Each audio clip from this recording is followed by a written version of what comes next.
G'day everyone, it's SDS Supercoach providing Supercoach content for you. You can check me out on Twitter at Stephen DW Smith and also on Instagram at SDS_Supercoach_YT. Liking and subscribing would be grouse. All right, so we are here for the round 4 review. I'm pretty excited because I think I did pretty well, but I haven't checked my rank. I know what I scored. Yep, we'll go with home. All right. Thanks, Supercoach. All right. So 2,344. I am very happy with that. I've gone up 20,000 spots in the rank. So that is very good to see. It looks like, yeah, certainly my best week of the season. 17K rank. Last week I was 38K, so a much better improvement. Hopefully we can build on to something here. Normally round 5, round 6 is where we see where we're fully at. But a couple of big decisions to make this week as well. So I'll talk about that. But I am very happy with this score. And yeah, I think I won 8 of my 10 leagues. That is good to see. All right. So there's the team. So I'll quickly go over each side. Jaden Short, 111. I watched 3/4 of the game. I don't know why. He seems like a hard bloke to spot, but he usually just gets the possessions out the back and really sets up Richmond. They had a fantastic win this week. And yeah, he's just trotting along nicely to become and be the first choice defender for Supercoach this year. Jack Crisp, 132. I saw a bit of the Collingwood West Coast game, the second half, and good win for West Coast, of course, but Crisp, he certainly looks a lot more comfortable this week in the midfield. Now, West Coast midfield isn't fantastic. Well, wasn't fantastic this week. It's hard to gauge because they keep changing their side every week. Not their fault. But he certainly, from what I saw, he looked fantastic. And it's good to see him reward owners that had faith in him. George Hewitt, 120. I didn't see a second of the Gold Coast Carlton game or the Essendon Adelaide game. I was at the Hawthorn St Kilda game today. But Hewitt, good to see him score 120. He looks like he's an absolute keeper, an absolute steal from his price. He's gone up 90K in price, so that's handy. Lockie Whitfield, I think he was on it. I think he was on like 25 at halftime or something mad like that. And it's good to see him have a really good second half. Now, Leon Cameron did say that he was a bit sore in the knees and the ankle. So we'll have to keep updated. We'll have to see what the update is with that because, yeah, obviously we'll have to see if he plays because obviously it'd be ideal if he plays. And if he doesn't, then that's pretty scary considering that we've already got a couple of injury issues. Speaking of one of them, Mitch Hinge, 3/4 time, a hip pointer injury. Yeah, so he got subbed out of 3/4 time. So 37. And it's actually really good to have this score, but I'm pretty sure everyone had Hinge on the field. So yeah, 37. Can't do much when you get subbed out. But yeah, I'll just have to keep updated. I think Matthew Nix said likely without him. So that's not great. But we haven't seen the full scans, the full injury report with Mitch Hinge yet. Paddy McCartan, a 55. Solid. I thought he was very solid. Not much to talk about there. Josh Gibcus, as I said, as I'll continue to say, don't have high hopes on this bloke. He's going to be around that 45 to 65 range. De Koning, very solid with a 62. He should trot along nicely, and he does look like he actually has good job security down in Geelong. I VC'd McRae, 158. That was great to see. A few people doubted him because he spent 1/4 in the forward line and the wing bit where he only got a touch and gave away a 50 last week.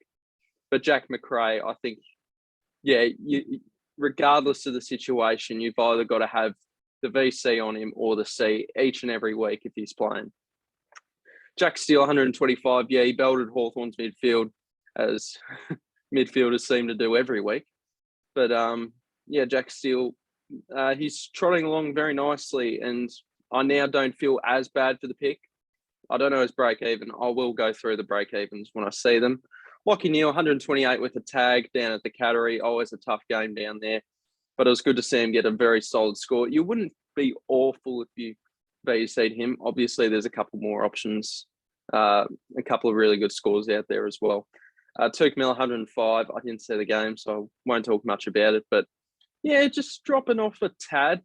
And it seems like people will be able to get him pretty cheap very soon. So that's a bit disappointing. But I do really like Tuke Miller.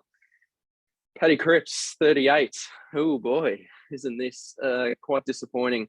Hamstring injury in the first quarter. He got subbed out. It must suck for anyone that brought him in. Well, it must suck for everyone. Basically, everyone brought him in, but it must suck even more if you put the captaincy on him. That would have been horrendous, and I think that's what's stuffed up a few of the super coaches scoring.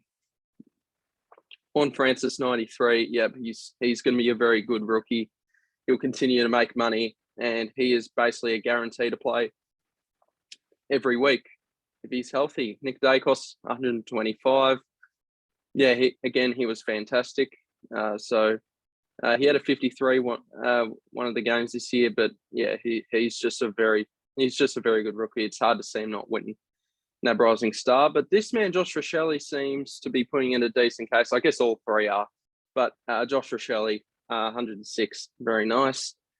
Again, didn't see the game, but I saw on the stat sheet he kicked a couple of goals. And I thought I'd field him because you know what? Rochelle against an Essendon backline and Essendon in general have been struggling a bit this year. Good to get them on the board though. Sorry, can't speak English. I've had a couple of drinks today, so just leave me be here. But Rochelle, 106. Yeah, and Essendon in general have been a bit disappointing, but it was good for them to get a win on the board. Okay, got that out.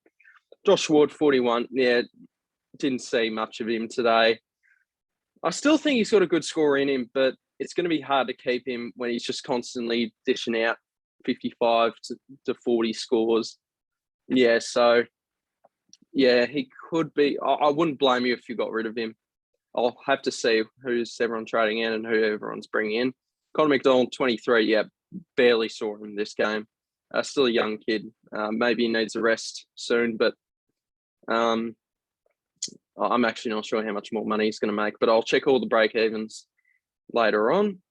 Brady Hoff, 49. Oh, yeah, so my trade this week, I traded in Nick Martin and brought in I brought in Nick Martin and I traded out Dylan Stevens. We don't know when he's going to come back into the side, and Hoff can just make us a bit more money. So instead of trading out 117k bloke, I just thought, you know what, Stevens, at least he got a price increase. So I just thought I'd trade him out and get a bit more coin. As you can see, I've got a heap of salary with me as well. Brody Grundy, 118. Yeah. There was a couple of weeks where he was kind of struggling quite a bit, but he's bounced back in a good way. Jared Witt's 154, smashed it.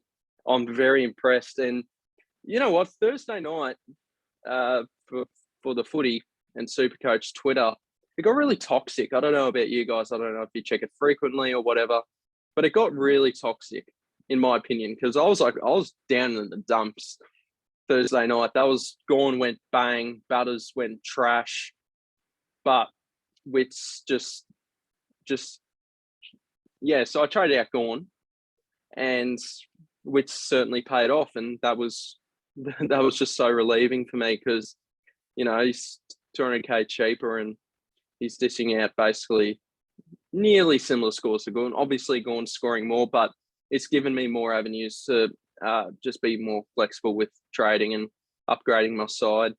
Jack Hayes didn't play. Ryder might get suspended. I don't think he should, but I think he will. So Hayes might come back into the frame. I wouldn't be trading him. Josh Dunkley, 103. Yeah, I can't see him not being F1 this year. How good was the Formula One today? I didn't see it, but I thought it's good to have it back in Melbourne. So Dunkley, 103. Yeah, that's fine. Is he a VC option? At the minute, I wouldn't VC him ahead of McRae. If you want to go a differential, go for it, but not for me. I've done that before. I did that round 3, and yeah, was it round 3 or round 2? Might have been round 2, but yeah, no. I just put it on McRae, and you don't have to stress about life in Supercoach. Zach Butters, 57. Yeah, he's getting a bit concerning. He's had two massive scores, but picking him over Heaney has certainly hurt. And he isn't even going up in price. He's just stagnating. So, yeah, not ideal. But, yeah, I think I'll give him one more week. We've got a couple of other issues to deal with at the moment. So, look, I just hope Butters bounces back. I just want that more than anything at the minute. Because, yeah, he's the main guy I want to bounce back in terms of premiums. I mean, Whitfield might just be a lost cause, but Butters, I know he copped a little knock last week in the showdown, but come on, man. You can do it. You've got the talent. And I think Port just need to play him in the midfield more. I don't know what's going on there. Just play him in the midfield more. Just the past couple of weeks, maybe it's because of his injury to his rib, I think it is. But, yeah, I think now that Port have got a 10-day break, rest up Butters, do what you need to do. Make sure you get him back in the midfield next week against Carlton. Stephen Cornelio, 64. I still think he's a keeper, but yeah, he might just have one of those games this year where he just, doesn't find the footy. But when he's at his best, he's a very good player. Will Brodie, 135. I was totally wrong about this bloke because he has been my second best forward scorer this year. I was very wrong. I thought there was massive red flags. I picked him last minute over Sherry.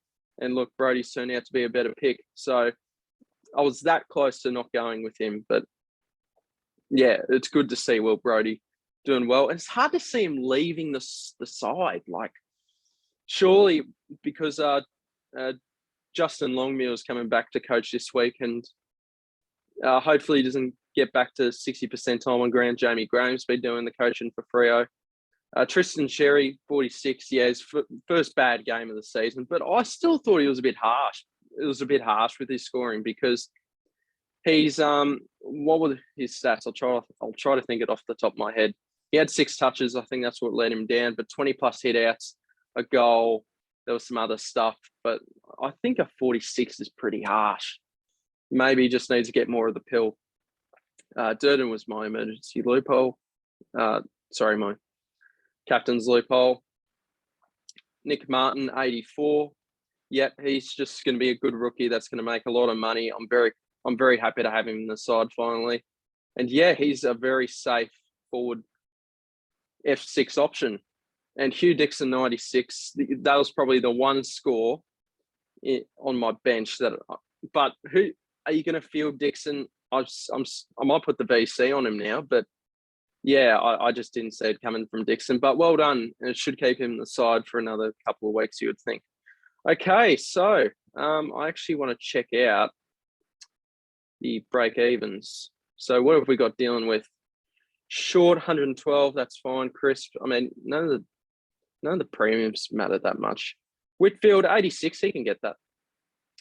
Hinge, I mean, we got to see if he's out, but 29 can still make you a bit of money. McCartan, 27, yeah, he's fine for now. Gibcurse, 17, yep, he's still fine. De Koning, 19, still fine. McRae, it doesn't really matter, but good to see that go down a bit. Steels is now starting to even out a bit. Actually, you might not be able to get him for much cheaper. Lockie Neal, 139. Am I reading that right? Oh, it's probably because he's gone up so much. Yeah, I forgot he went up so much in coin. So yeah, he's about even now. Turk Miller, yeah, he's about to drop a bit in price. So that's a bit disappointing. Cripps, 152. Yeah, he might have to go. Horn Francis, 20 is fine. Dacos is looking great. Rochelle's now all good. So anyone that traded him out got a bit punished. Ward, 29. Yeah, maybe one more week. McDonald, 27, I guess that's okay. Hoff, -2, still got a bit to go. Witts has still got quite a bit to go, so that's great. Brodie Grundy, 131. I mean, I'm keeping him, so that's fine. Hayes might come back next week. Yep, Dunkley, 99. Butters, 152. And he was a value pick for a premium, so that's a bit rough. And it's hard to see him scoring massive at the minute. If he can just get, if he can get me a ton next week, that'd be great. Cornelio still got quite a bit. Same with Brodie. That's great. Sherry might not be too far off, but I'm willing to give him another week. Durden, yeah, I'm fine with him. Martin, yep. Dixon, yep. All right, so there's not really any break evens that are concerning me that much. It's just dealing with the injuries, which is obviously Cripps and Hinge, and we don't really know what the go is with all that. Now, yeah, everyone's trading out Cripps, everyone's trading out Hinge. Butters, I'm holding on to him. Hayes, Wood, yeah, the trades that if I'm going to make trades this week, it's going to be these two. I might just have to be forced into trading them. So who's everyone bringing in? O'Driscoll, yep. Jack Sinclair's starting to get a bit more popular. Well done to anyone that started him or brought him in. Real pod. And I think he'll still be a pod this year. I don't think people trust him. Tom Green, still a pretty good price. Sam Doherty, people are trusting in a bit more. I don't blame you.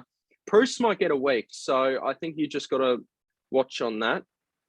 And O'Driscoll, yeah, look, O'Driscoll, he's already had one price rise, but none of us expected him to score 104. So I think if I had to make trades this week, this is what I'll do. So look, for example, I think we'll do Hinge and Cripps for now. All right. So have I really thought this through? No, but I think it's a bit hard to go past O'Driscoll. So we'll just bring him in for now. Now I've got 800K. Now the world's my oyster here at the minute. So I can kind of bring in who I want to bring in.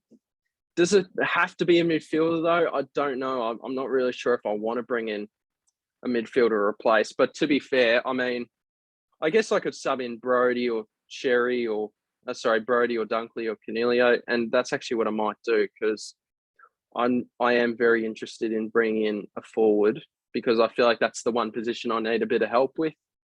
So it's between Heaney, English. I think Heaney. I'm really thinking Heaney. Yeah, we'll go with Heaney for now. I won't muck around with this for too much longer. Still got a heap of money in the bank, but yeah, I think that's what I'm thinking at the moment. So yeah, would I start O'Driscoll? Maybe my backline's looking a bit weak. Yeah, I'll have to think this through a bit more. Like, I haven't really planned this, so yeah, you're just getting my live thoughts here. So yeah, thank you guys for watching. Really good round for Supercoach this week. I'm hoping to continue this form heading into round 5. So yeah, I'll hope to do another video this week. Just been a bit busy with work and all that. So thank you guys for watching. Cheers.